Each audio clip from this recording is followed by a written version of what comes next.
اعظم رضی اللہ تعالیٰ عنہ کے طرف میں آپ کو لے چلتا ہوں۔ قطب الاقطاب غوث اعظم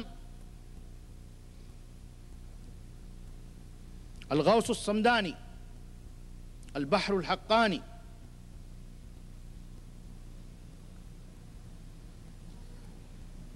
سیدی شیخ محی الدین عبد القادر جیلانی رحمۃ اللہ علیہ نے اپنی کتاب فتوح الغیب کے مقالہ نمبر 75 میں تصوف کی تعریف کچھ اس طرح فرمائی، آپ غور سے سنیں۔ تصوف قیل و قال یعنی زبانی جمع خرچ سے ماخوذ نہیں ہے، آپ فرماتے ہیں بلکہ اس کا ماخذ بھوک ہے۔ اس کا مطلب سمجھ جانا، اس کی مخالف چیز کی اس میں مذمت ہو رہی ہے، انکار ہو رہا ہے۔ یعنی پیٹ بھرا رہنے کا نام تصوف نہیں ہے۔ پیٹ جب بھرا رہتا ہے تو انسان بک بک کرتا رہتا ہے۔ پیٹ خالی رکھنے کا نام تصوف، اس کا ماخذ بھوک ہے، یعنی ریاضت کرنا ہے۔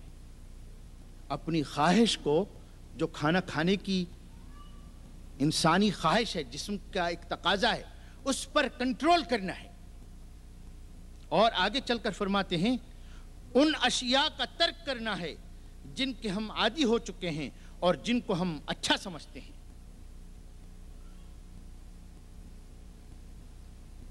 اس کی ابتدا علم سے اور مہربانی کے اظہار سے ہوتی ہے۔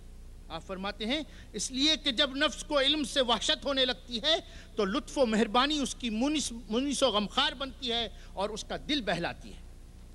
آپ آگے چل کر فرماتے ہیں تصوف کی بنیاد 8 خصلتوں پر ہے،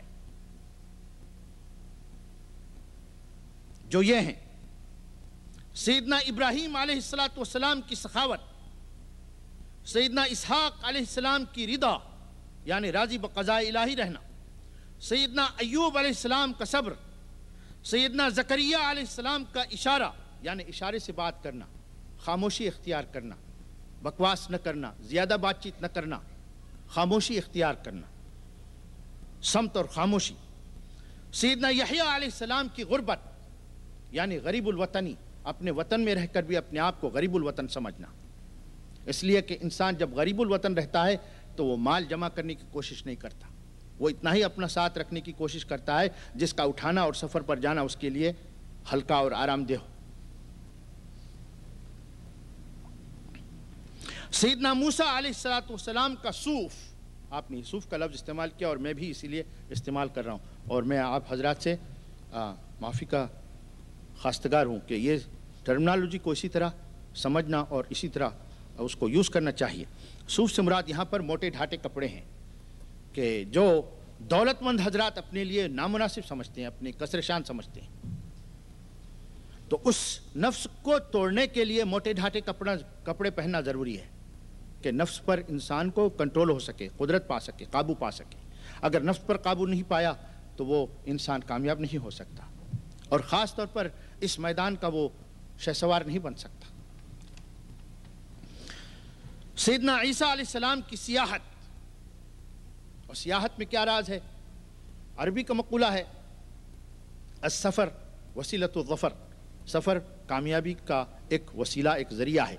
اس لیے سب سے بڑی چیز یہ ہے کہ مسافر کے ساتھ مال و دولت زیادہ نہیں ہوتی، زیادہ وہ اپنی پیٹھ پر، اپنے کندھوں پر بوجھ اٹھانا نہیں چاہتا، اتنا ہی بوجھ اپنے ساتھ لیتا ہے جتنا وہ تنہا اٹھا سکتا ہو۔ اور دوسرے ہمہ اقسام کے انسانوں سے ملاقات یہ سفر میں ہوتی ہے، اور انسان کو جب ہمہ اقسام کے انسانوں سے ملاقات ہوتی ہے تو اس میں اگر کوئی آپ کے ساتھ خندق پیشانی سے ملتا ہے تو دوسرا تش روئی سے ملتا ہے، کوئی آپ کا خوش آمدید کرتا ہے تو دوسرا آپ کو ریفیوز کرتا ہے اور لا مرحبا بک کہتا ہے۔ تو یہ ساری چیزوں کا سامنا کرنے کی وجہ سے انسان کو صبر اور تحمل پیدا ہوتا ہے، اور یہ نفس کے لیے ضروری ہے۔ آخر میں فرماتے ہیں سیدنا و نبینا محمد صلی اللہ علیہ وسلم کی فقیری یعنی فقر و فاقے کی زندگی اور عیش و عشرت سے دوری، یہ 8 خصال، یہ 8 صفتیں حضرت پیر دستگیر شیخ محی الدین عبد القادر جیلانی رحمۃ اللہ علیہ نے تصوف کے لیے ضروری اور صوفی کے لیے ضروری لکھا ہے۔ شریعت اور تصوف کے فرق کو ذہنوں سے قریب کرنے کے لیے میں صرف ایک واقعے پر اکتفا کرتا ہوں، اور پھر اس مسئلے پر انشاءاللہ ہم سب غور کریں گے کہ تصوف کی مخالفت کیوں کی گئی اور وہ بدنام کیوں ہوا۔ میرے دوستوں اور بزرگوں، اس واقعے کو نہایت غور سے سنیے۔ صوفی علماء کی ایک جماعت تھی جن سے لوگ مسئلے مسائل پوچھا کرتے اور اس پر اعتماد کیا کرتے تھے۔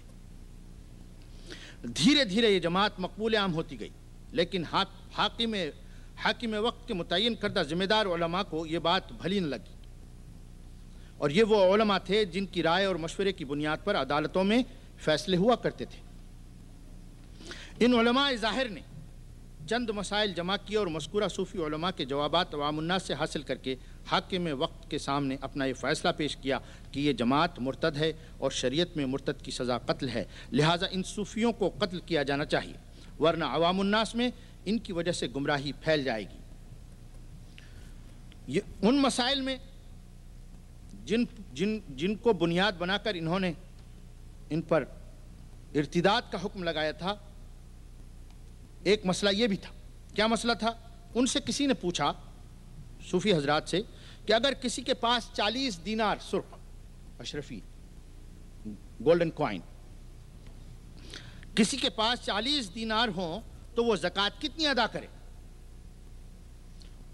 انہوں نے کہا تھا کہ اس کو 42 دینار زکوٰۃ ادا کرنی چاہیے۔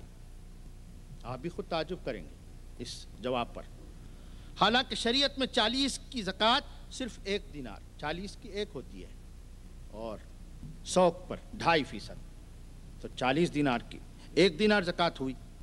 انہوں نے اس مسئلے کو بھی ان مسائل میں شامل کیا جس کی بنیاد پر ان پر کفر کا فتویٰ لگایا گیا۔ چونکہ حاکم ان علماء پر اعتماد کرتا تھا، اس لیے قتل کے فیصلے پر اس نے اپنے دستخط بھی ثبت کر دیے۔ مقررہ تاریخ پر ان صوفی علماء کی جماعت کو مخصوص جگہ پر لایا گیا جہاں ان کے جرم اور اس کی بنیاد پر سزائے موت کا فیصلہ سنایا گیا۔ فیصلہ سننے کے بعد اس جماعت کا ہر فرد، آپ غور سے سنیں اس بات کو، فیصلہ سننے کے بعد اس جماعت کا، صوفی علماء کی جماعت کا ہر فرد یہ کوشش کرنے لگا کہ اس کو اس کے ساتھیوں سے پہلے قتل کیا جائے۔ ہر شخص اس کوشش میں تھا کہ مجھے پہلے قتل کر دیا جائے۔ ہر شخص بڑھ بڑھ کر اپنی گردن پیش کر رہا تھا کہ فیصلہ قتل کا تو ہو چکا، اب ساری جماعت کو ایک ساتھ قتل نہیں کیا جاتا بلکہ باری باری سے قتل کیا جائے گا۔ تو ان میں سے ہر فرد یہ کوشش کر رہا تھا کہ مجھے پہلے قتل کیا جائے۔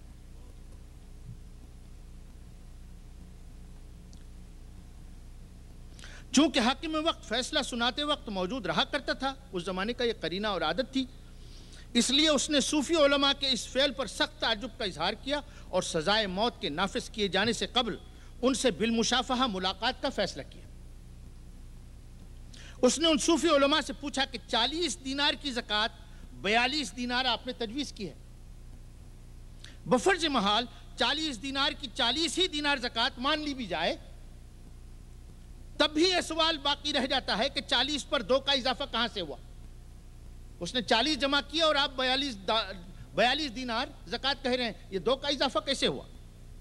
انہوں نے جواباً کہا کہ 40 دینار تو زکوٰۃ کے اور 2 دینار سزا کے ہیں کہ اس نے خلق خدا کو محروم رکھ کر جمع کیسے کیا۔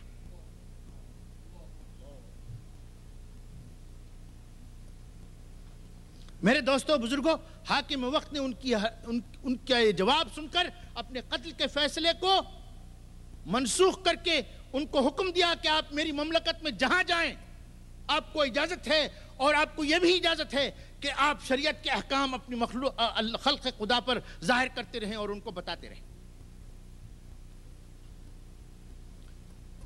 میں اس واقعے سے حاشا وکلا ثم حاشا وکلا شریعت کی مذمت نہیں کر سکتا۔ میرا مقصد یہ نہیں ہے، میرا مقصد یہ ہے کہ شریعت کچھ اور چیز ہے، تصوف کچھ اور چیز ہے۔ شریعت ایک قانون ہے،